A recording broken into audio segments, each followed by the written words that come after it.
automatically down. Hey, welcome back to another experimental live read of Ragnarok. My cat is with us today. The Age of Fire and Gravel. So we did part 1 previously this week. Every morning at 9, you can go back and find the live streams there. That's all the way up to chapter 8. Today is chapter 1 and 2 of part 2, the Comet. A comet caused the drift. And what is a comet? Welcome to Adult Brain. I'm Graham, one of the narrators. This is just a rough and raw sort of how the sausage is made live stream of the reading. So let's jump into it. Like and subscribe and all that stuff, of course. So here we go. Let me remember to share my screen of what I'm doing over here. I've got the recording device and the PDF open over here. So we're going to get into part 2, the Comet. Part 2, the Comet. Chapter 1, a comet caused the drift. Now, good reader, we have reason to gather up to this point. To be sure, I have done most of the talking while you have indulged in what the Reverend Sidney Smith called, speaking of Lord Macaulay, brilliant flashes of silence. But I trust we agree thus far that neither water nor ice caused the drift. Water and ice were doubtless associated with it, but neither produced it. What now are the elements of the problem to be solved? First, we are to find something that instantaneously increased to a vast extent the heat of our planet, vaporized the seas, and furnished material for deluges of rain and great storms of snow, and accumulations of ice north and south of the equator and in the high mountains.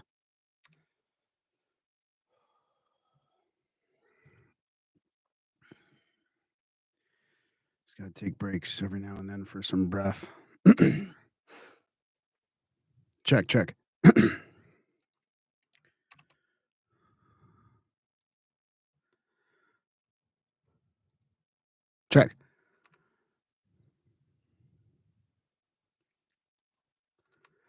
Secondly, we are to find something that, coming from above, smashed, pounded, and crushed, as with a maul, and rooted up as with a plow, the gigantic rocks of the surface and scattered them for hundreds of miles from their original location. Thirdly, we are to find something which brought to the planet vast, incalculable masses of clay and gravel, which did not contain any of the Earth's fossils, which, like the witches of Macbeth, look not like the inhabitants of Earth, and yet are on it, which are marked after a fashion which cannot be found anywhere else on Earth, produced in the laboratory which has not yet been discovered on the planet. Fourthly, we are to find something that would produce cyclonic convulsions upon a scale for which the ordinary operations of nature furnish us no parallel. Fifthly, we are to find some external force so mighty that it would crack the crust of the globe like an eggshell, lining its surface with great rents and seams, through which the molten interior boiled up to the light. Would a comet meet all these prerequisites? I think it would. Let us proceed in regular order.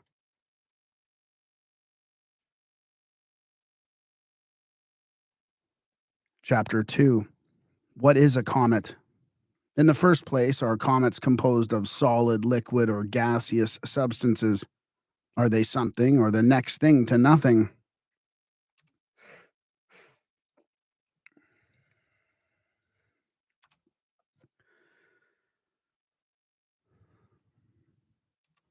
It has been supposed by some that they are made of the most attenuated gases, so imponderable that if the Earth were to pass through one of them, we would be unconscious of the contact. Others have imagined them to be mere smoke wreaths, faint mists, so rarefied that the substance of 100 million miles long could, like the Genik in the Arabic story, that would be a genie, and that would be imagine them to be mere Arabian. I like this where it's going. Check. Others have imagined them to be mere smoke wreaths, Faint mists, so rarefied that the substance of 100 miles long could, like the genie in the Arabian story, be enclosed in one of Solomon's brass bottles. But the results of recent researches contradict these views. Padre Secchi of Rome observed in Donati's comet of 1858 from the 15th to the 22nd of October that the nucleus threw out intermittingly from itself appendages having the form of brilliant comma shaped masses of incandescent substance twisted violently backward.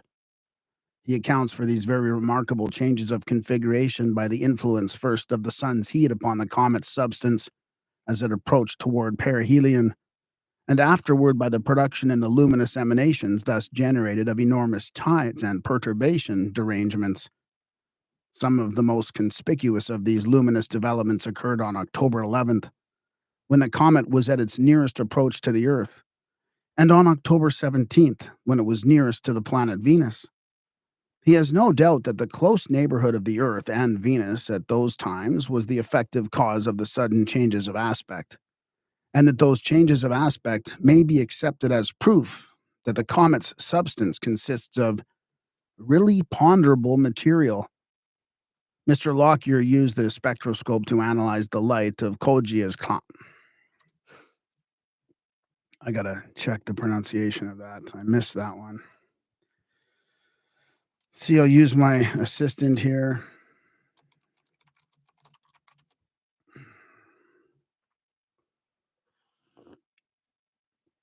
Koja. Koja. Koja. Koja's comet. Koja's. Mr. Lock. Check. Check. Mr. Lockyer used the spectroscope to analyze the light of Koja's comet, and he established beyond question that some of the rays of the comet were sent either from solid particles or from vapor in a state of very high condensation, and also that beyond doubt other portions of the comet's light issue from the vapor shining by its own inherent light. The light coming from the more dense constituents, and therefore giving a continuous colored spectrum, was, however, deficient in blue rays and was most probably emitted by material substance at the low red and yellow stages of incandescence.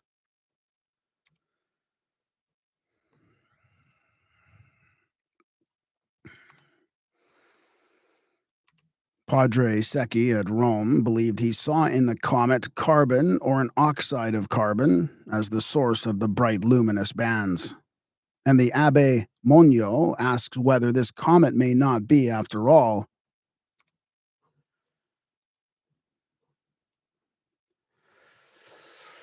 un gigantesque jamais volatilisé.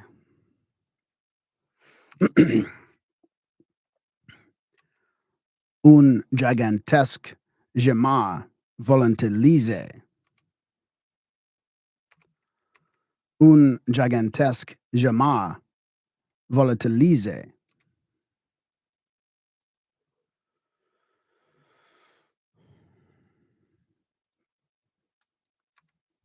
Whatever may be the answer hereafter given to that question, the verdict of the spectroscope is clearly to the effect that the comet is made up of a commingling of thin vapor and of denser particles, either compressed into the condition of solidification or into some physical state approaching to that condition, and is therefore entirely in accordance with the notion formed on other grounds that the nucleus of the comet is a cluster of solid modules.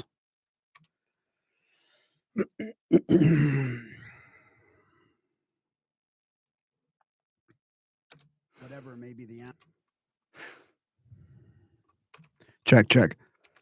Whatever may be the answer hereafter given to that question, the verdict of the spectroscope is clearly to the effect that the comet is made up of a commingling of thin vapor and of denser particles, either compressed into the condition of solidification or into some physical state approaching to that condition, and is therefore entirely in accordance with the notion formed on other grounds that the nucleus of the comet is a cluster of solid nodules or granules, and that the luminous coma and tail are jets and jackets of vapor, associated with the more dense ingredients, and swaying and streaming about them as heat and gravity, acting antagonistic ways, determine. If the comet shines by reflected light, it is pretty good evidence that there must be some material substance there to reflect the light. A considerable portion of the light of the comet is, nevertheless, borrowed from the sun, for it has one proper.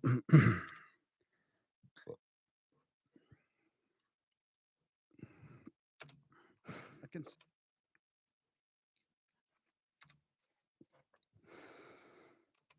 A considerable portion of the light of the comet is nevertheless borrowed from the sun, for it has one property belonging to it that only reflected light can manifest.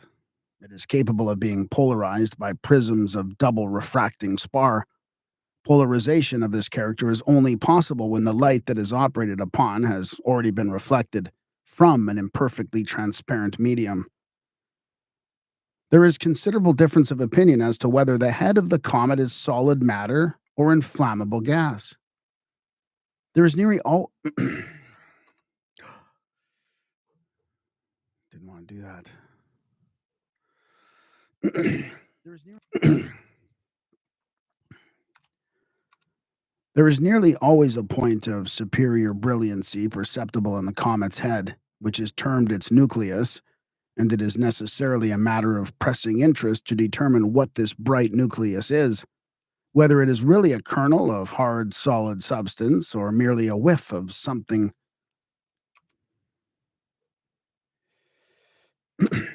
whether it is really a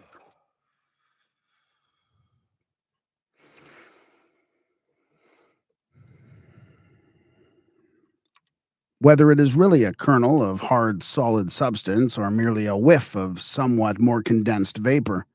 Newton, from the first, maintained that the comet is made partly of solid substance and partly of an investment of thin elastic vapors.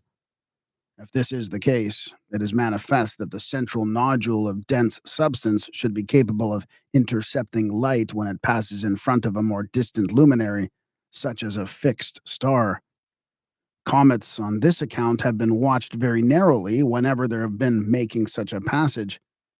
On August 18th, 1774, the astronomer Messier believed that he saw a second bright star burst into sight from behind the nucleus of a comet, which had concealed it in the distance before. I'll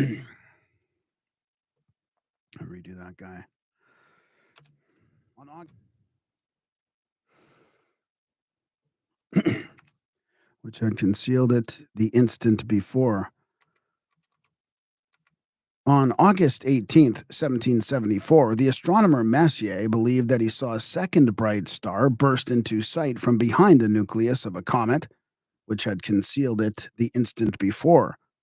Another observer, Wortmann, in the year 1828, noticed that the light of an eighth magnitude star was temporarily quenched as the nucleus of Encke's comet passed over it.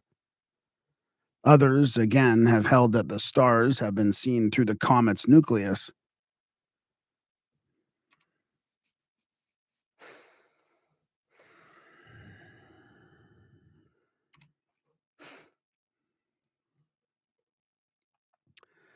Check, check. Amadei. Amadei.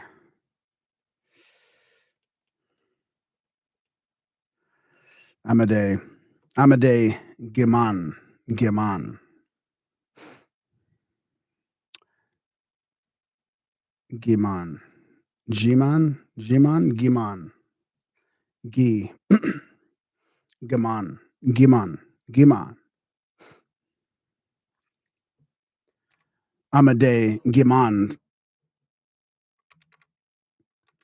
Amadei Giman says, comets have been observed whose heads, instead of being nebulous, have presented the appearance of stars, with which, indeed, they have been confounded. When Sir William Herschel discovered the planet Urania, he thought it was a comet. Mr. Richard A. Proctor says, the spectroscopic observations made by Mr. Huggins on the light of three comets show that a certain portion, at least, of the light of these objects is inherent. The nucleus gave in each case three bands of light, indicating that the substances of the nuclei consisted of glowing vapor. In one case, the comet head seemed, as in the case of the comet examined by Padre Secchi, to consist of pure carbon. In the great work of Dr. H. Schellen of Cologne, annotated by Professor Huggins, we read that the nucleus of a comet cannot be in itself a dark and solid body, such as the planets are, is proved by its great transparency. But this does not preclude the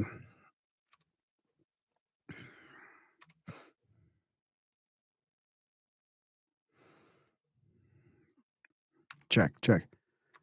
But this does not preclude the possibility of its consisting of innumerable solid particles separated from one another, which, when illuminated by the sun, give, by the reflection of the solar light, the impression of a homogeneous mass. It has therefore been concluded that comets are either composed of a substance which, like gas in a state of extreme rarefaction, is perfectly transparent, or small solid particles individually separated by intervening spaces through which the light of a star can pass without obstruction, and which, held together by mutual attraction as well as by gravitation toward a denser central conglomeration, moves through space like a cloud of dust.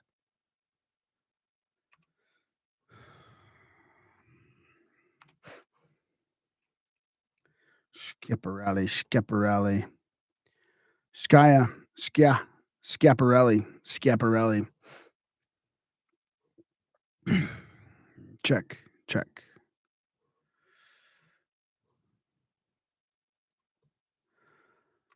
In any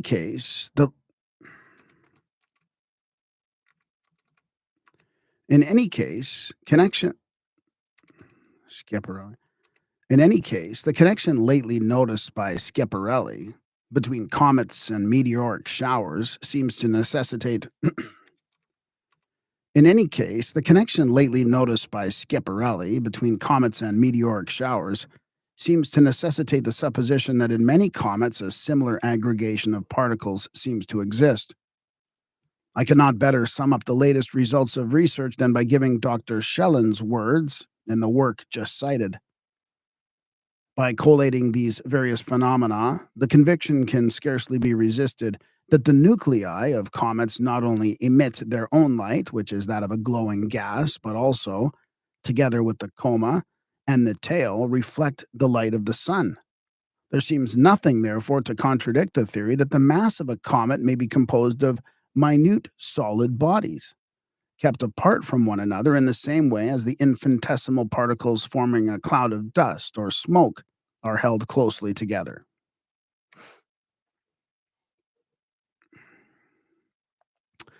That was a mistake. There seems nothing.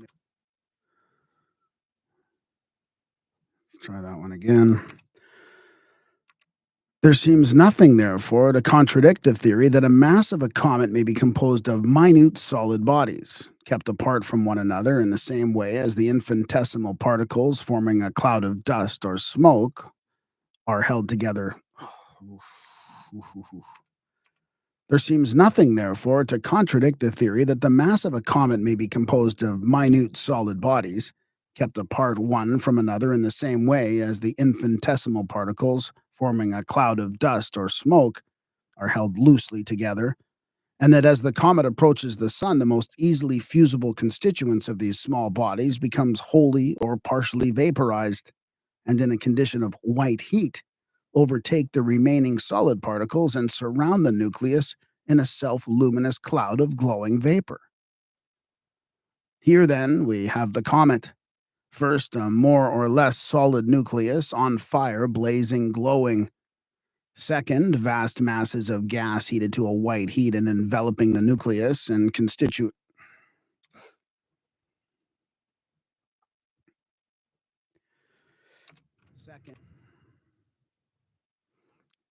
Check.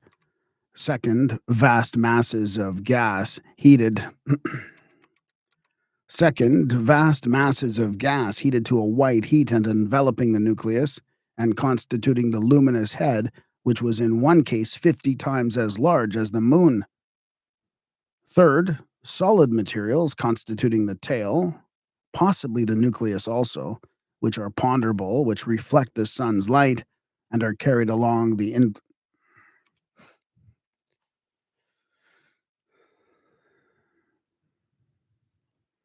third. Check. Third, solid materials constituting the tail, possibly the nucleus also, which are ponderable, which reflect the sun's light and are carried along under the influence of the nucleus of the comet. Fourth, possibly in the rear of all these, attenuated volumes of gas prolonging the tail for great distances. What are these solid materials? Stones and sand, the finely comminuted, comminuted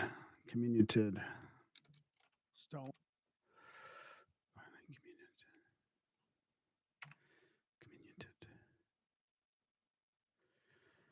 Stones and sand, the finely comminuted particles of stones ground off by ceaseless attrition. What is the proof of this? Simply this: that it is now conceded that meteoric showers are sheds and patches of cometic matter dropped from the tail, and meteoric showers are stones. Schiaparelli, Schiaparelli.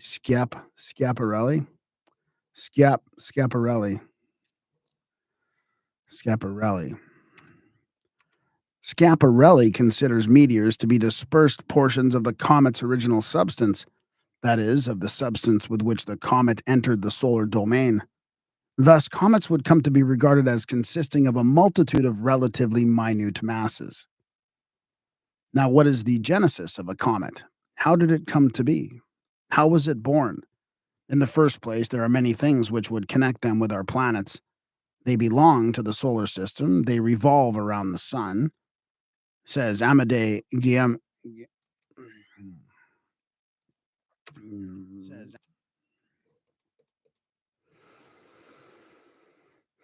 Check.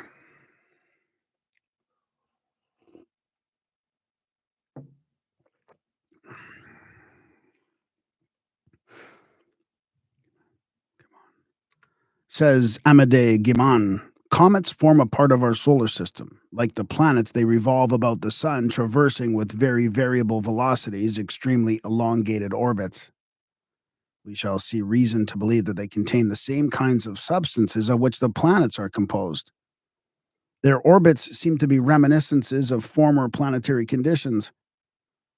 All the comets, having a period not exceeding 7 years, travel in the same direction around the sun as the planets. Among comets with periods less than 80 years long, 5/6 travel in the same direction as the planets. It is agreed that this globe of ours was at first a gaseous mass. As it cooled, it condensed like cooling steam into a liquid mass. It became in time a molten globe of red hot matter. As it cooled still further, a crust or shell formed around it, like the shell formed on an egg, and on this crust we dwell. While the crust is still plastic, it shrinks as the mass within grows smaller by further cooling, and the wrinkles so formed in the crust are the depths of the ocean and the elevations of the mountain chains. But as ages go on and the process of cooling progresses, the crust reaches a density when it supports itself like a couple of great arches. It no longer wrinkles, it no longer follows downward the receding molten mass within. Mountains cease to be formed, and at length we have a red hot ball revolving in a shell or crust, with a space between the two, like the space between the dried and shrunken kernel of the nut and the nut itself. Volcanoes are always found on seashores or on islands. Why? Through breaks in the earth, the seawater finds its way occasionally down upon the breast of the molten mass. It is at once converted into gas, steam, and as it expands, it blows itself out through the escape pipe of the volcano, precisely as the gas formed by the gunpowder coming in contact with the fire of the percussion cap drives the ball out before it.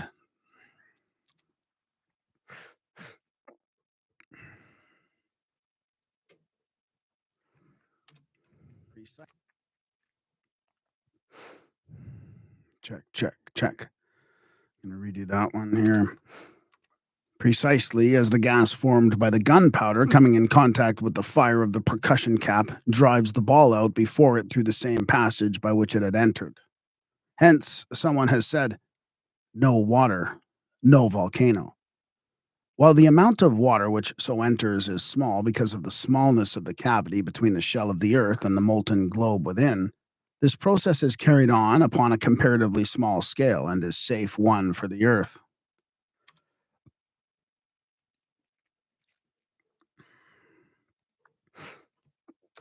While the amount of water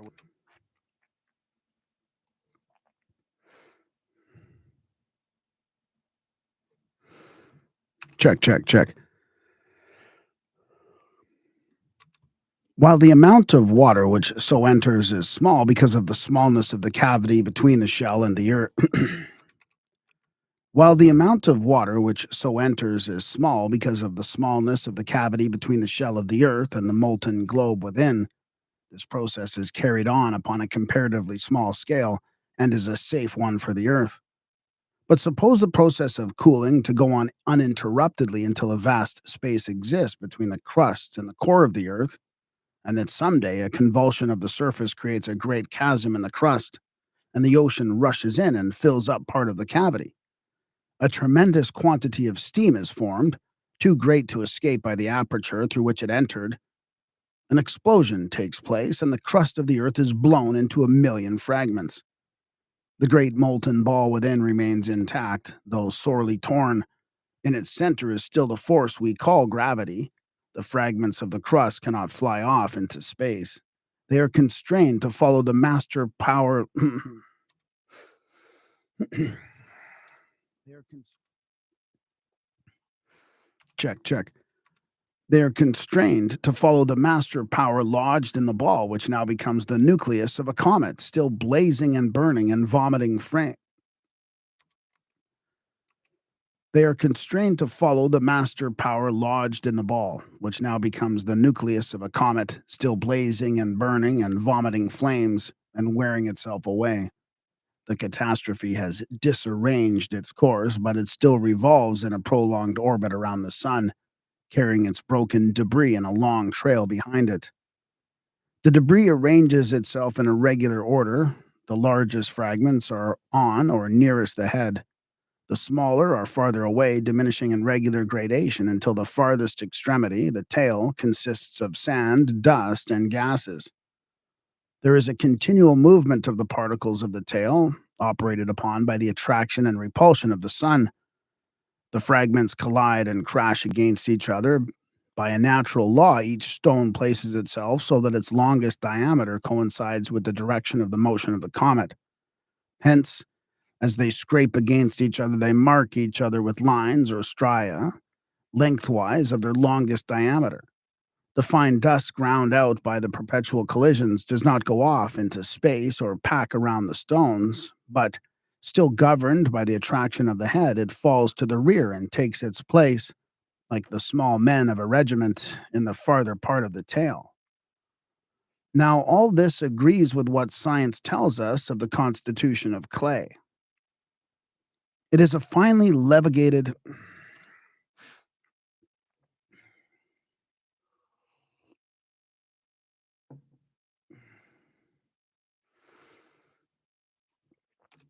It is a check, check.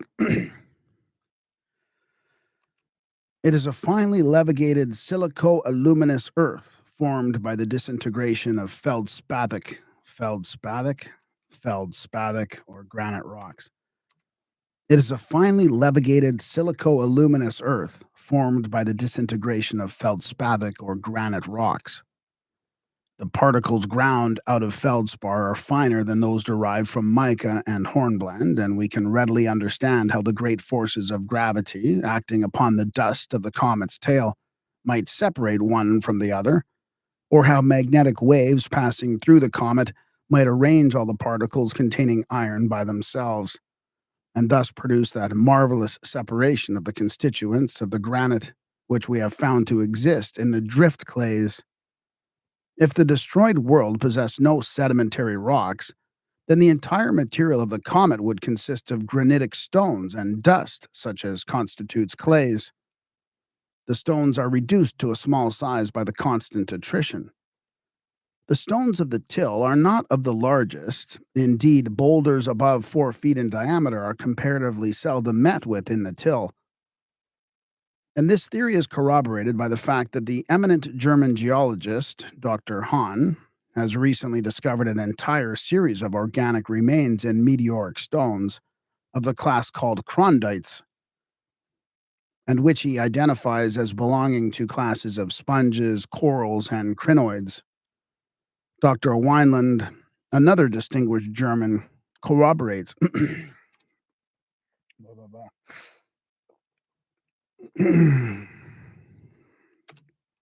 Dr.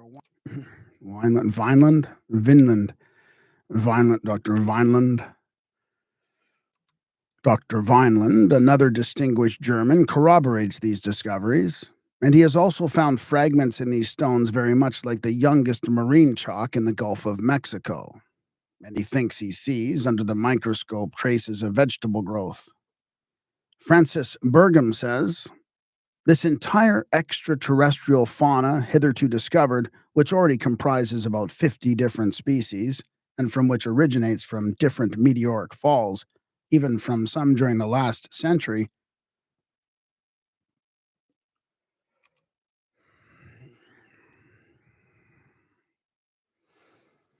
I was going to burp there. I better redo this.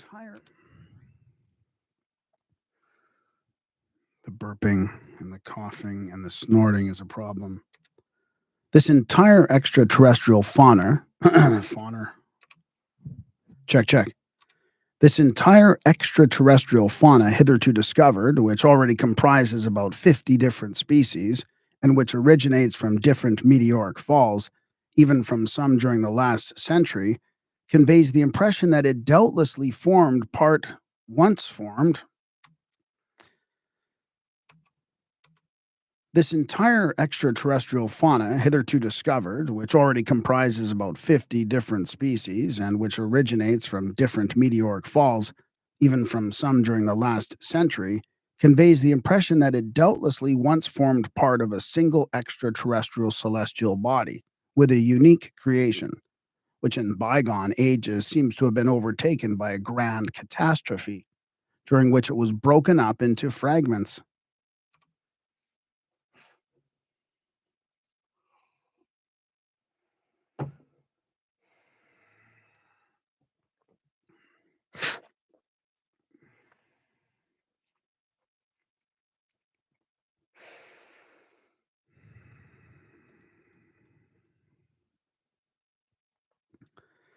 Check.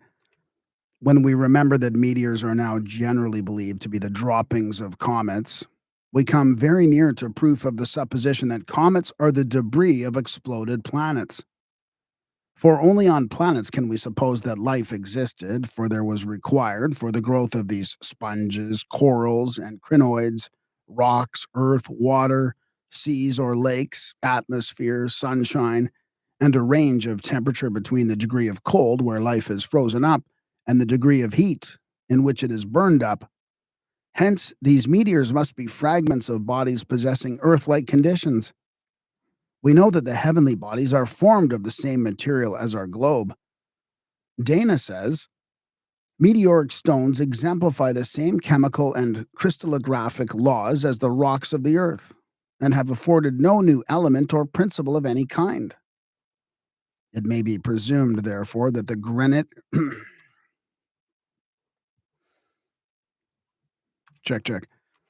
It may be presumed, therefore, that the granite crust of the exploded globe from which some comet was created and the source of the finely triturated material which we know as clay. But the clays are of different colors: white, yellow, red, and blue. The aluminous minerals contained in granite rocks are feldspar, mica, and hornblende. Mica and hornblende generally contain considerable oxide of iron, while feldspar usually yields only a trace or none. Therefore, clays which are derived from feldspar are light-colored or white, while those partially made up of decomposed mica or hornblende are dark, either bluish or red.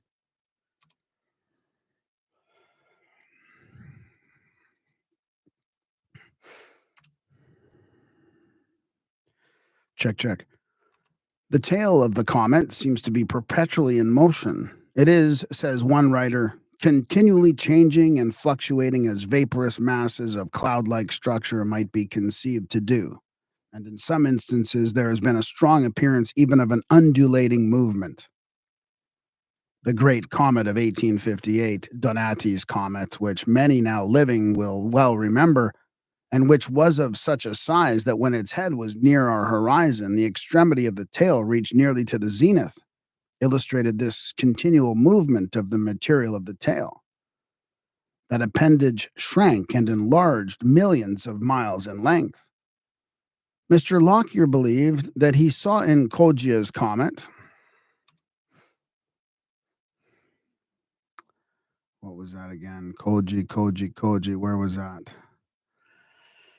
I had it here somewhere. Koja.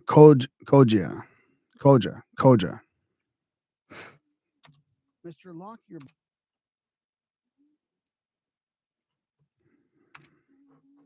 Oh my God, the cat is snoring so loud I can hear it. Koja. Mr. Lockyer believed that he saw in Coggia's comet the evidences of a whirling motion, in which the regions of greatest brightness were caused by the different coils cutting or appearing to cut each other, and so in these parts leading to compression or condensation, and frequent collision of the luminous particles. Olbers saw in a comet's tail a sudden flash and pulsation of light which vibrated for several seconds through it, and the tail appeared during the continuance of the pulsations of light to be lengthened by several degrees and then again contracted.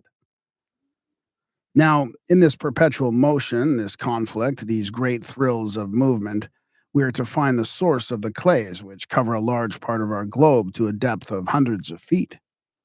Where are those exposures of granite on the face of the earth from which ice or water could have ground them? Granite, I repeat, comes to the surface only in limited areas. And it must be remembered that clay is the product exclusively of granite ground to powder. The clays are composed exclusively of the products of disintegrated granite.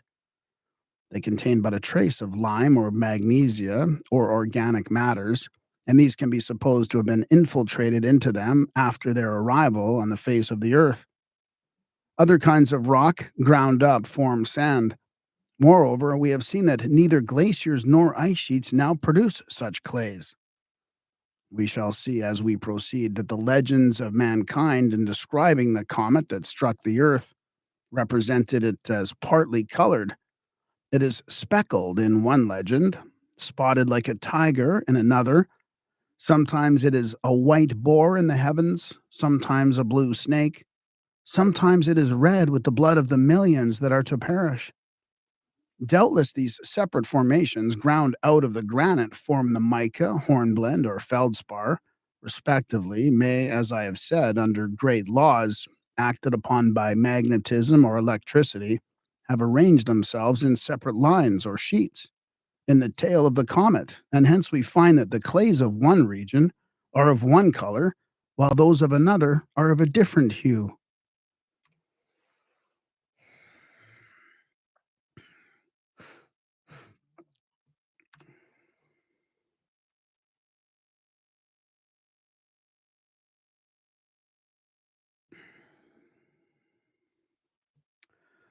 Check. Again, we shall see that the legends represent the monster as winding, undulating, writhing, twisting, fold over fold, precisely as the telescopes show us the comets do today. The very fact that these waves of motion run through the tail of the comet, and that it is capable of expanding and contracting on an immense scale, is conclusive proof that it is composed of small, adjustable particles. The writer from whom I have already quoted, speaking of the extraordinary comet of 1843, says, as the comet moves past the great luminary, it sweeps round its tail as a sword may be conceived to be held out at arm's length and then waved round the head from one side to the opposite. But a sword with a blade 150 millions of miles long must be a somewhat awkward weapon to brandish round after this fashion. Its point would have to sweep through a curve stretching out more than 600 millions of miles. And even with an allowance of 2 hours for the accomplishment of the movement, The flash of the weapon would be of such terrific velocity that it is not an easy task to conceive how any blade of connected material substance could bear the strain of the stroke. Even with a blade that possessed the coherence and tenacity of iron or steel, the case would be one that it would be difficult for molecular cohesion to deal with. But that difficulty is almost infinitely increased when it is a substance of much lower cohesive tenacity than either line.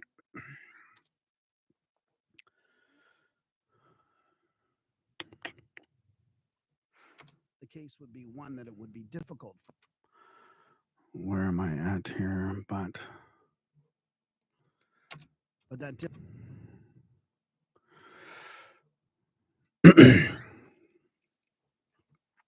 check. But that difficulty is almost infinitely increased when it is a substance of much lower cohesive tenacity than either iron or steel that has to be subjected to the strain.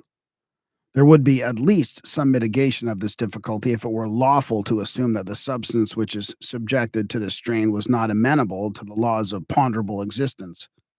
If there were room for the motion that. Check.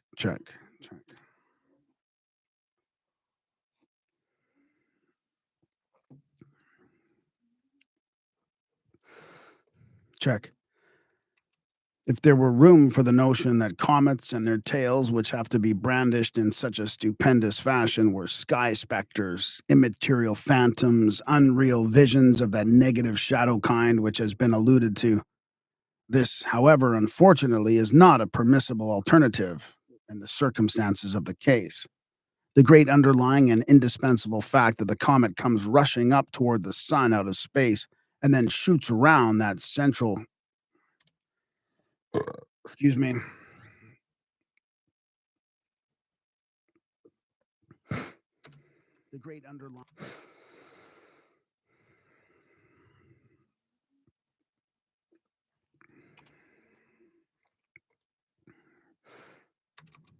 Check. The great underlying and indispensable fact that the comet comes rushing up toward the sun out of space and then shoots round that great center of attraction by the force of its own acquired and ever increasing impetuosity.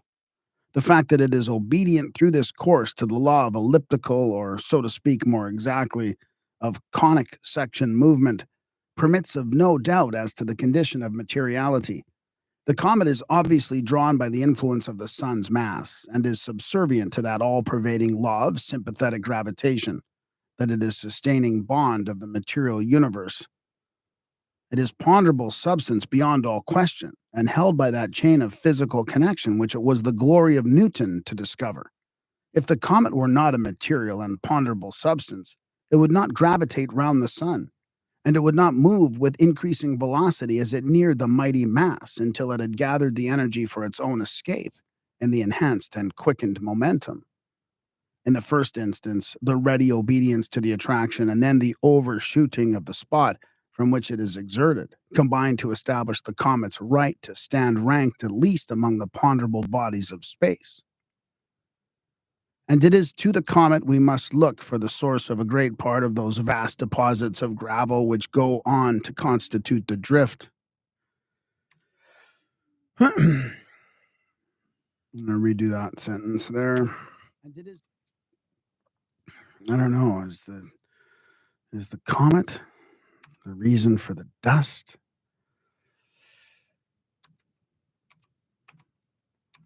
And it is to the comet we must look for the source of a great part of those vast deposits of gravel which go to constitute the drift.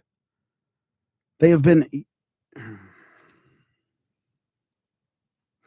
Check.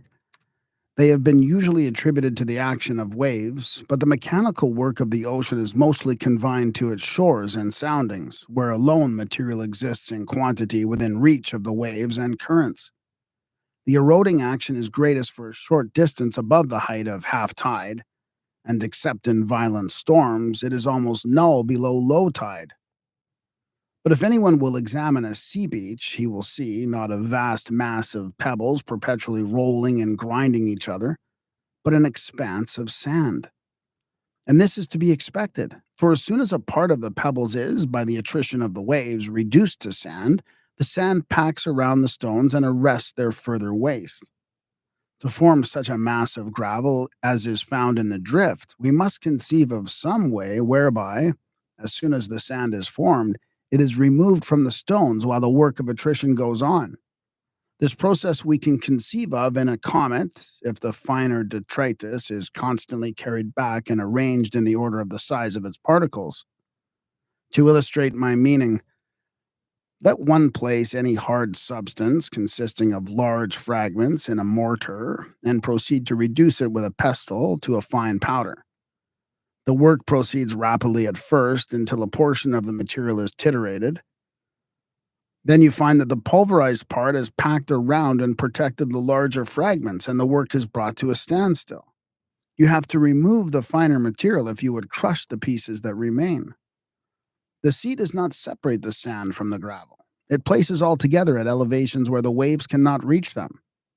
Waves or shallow soundings have some transporting power, and as they always move toward the land, their action is landward. They thus beat back, little by little, any detritus in the waters, preventing that loss to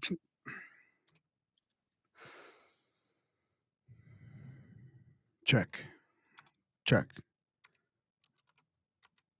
They thus beat back, little by little, any detritus in the waters, preventing that loss to continents or islands which would take place if it were carried out to sea. The pebbles and gravel are soon driven by the waves up the shore and beyond the reach of further wear, and the rivers carry only silt to the ocean. The brooks and rivers produce much more gravel than the seashore. The detritus brought down by rivers is vastly greater in quantity than the stones, sand, or clay produced by the wear of the coasts. But it would be absurd to suppose that the beds of rivers could have furnished the immeasurable volumes of gravel found over a great part of the world in the drift deposits, and the drift gravel is different from the gravel of the sea or rivers.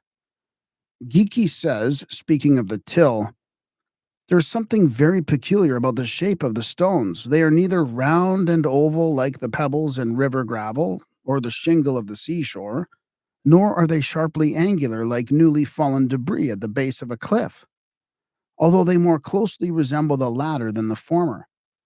They are indeed angular in shape, but the sharp corners and edges have invariably been smoothed away. Their shape, as will be seen, is by no means their most striking peculiarity. Each is smooth, polished, and covered with striae, or scratches, some of which are delicate as the lines traced by an etching needle, others deep and harsh as the scores made by the plow upon a rock. And what is worthy of note, most of the scratches, coarse and fine together, seem to run parallel to the longer diameter of the stones, which, however, are scratched in many other directions as well. Let me again summarize. 1. Comets consist of a blazing nucleus and a mass of ponderable separated matter such as stones, gravel, clay, dust, and gas. 2. The nucleus gives out great heat and masses of burning gas. 3. Luminous gases surround the nucleus. 4. The drift clays are the result of the grinding up of granitic rocks. 5. No such deposits of anything like equal magnitude could have been found.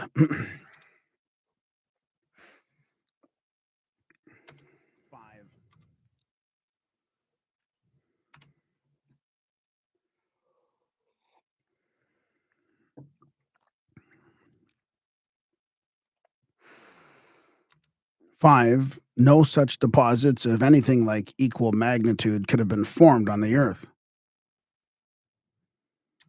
Why do I think that I messed that up? Why do I think that I... Like rocks. Weird. 5. No such deposits of anything like equal magnitude could have been formed on the Earth. 6. No such clays are now being formed under glaciers or Arctic ice sheets. 7.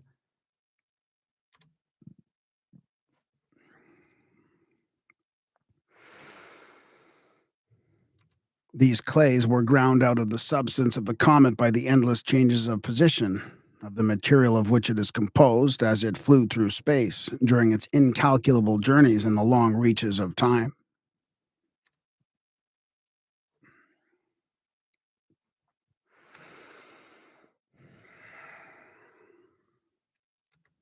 8. The Earth supplies of gravel are in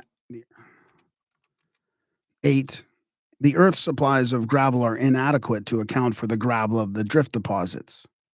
9. Neither sea beach nor rivers produce stones like those found in the drift. I pass now to the next question.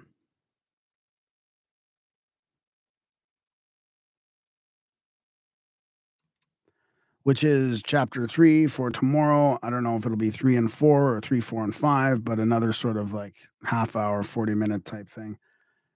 Chapter 3, Could a Comet Strike the Earth? Thank you for watching and listening. Like and subscribe and all that stuff. If you want to see the other chapters, just go to the live tab on our YouTube channel and you'll see them all lined up there.